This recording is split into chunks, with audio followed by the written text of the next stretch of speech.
একটা সন্তান 9 মাসে 10 মাস 10 দিনে পেটের ভিতরে 4,500 বার লাথি মারে মায়ের কলিজায়। 4,500 বার। ওই সেভরনের একজন ডক্টরের সাথে আমি কথা বলেছিলাম, উনি আমাকে গবেষণালব্ধ কথাটি বলেছেন।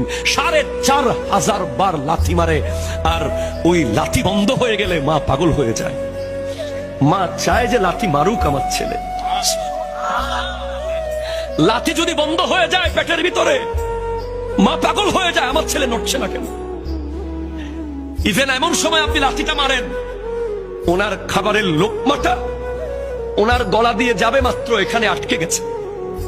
এমন সময় আপনি লাঠিটা মেরে দিয়েছেন পেটের ভিতরে, না ফাইর করতে পেরেছে না ভেতরে ঢুকাতে পেরেছে, শুধু 2 চোখ বেয়ে পানি বের হয়েছে। মাইট 2 চোখ বেয়ে পানি বের হয়েছে খাবারের টেবিলে।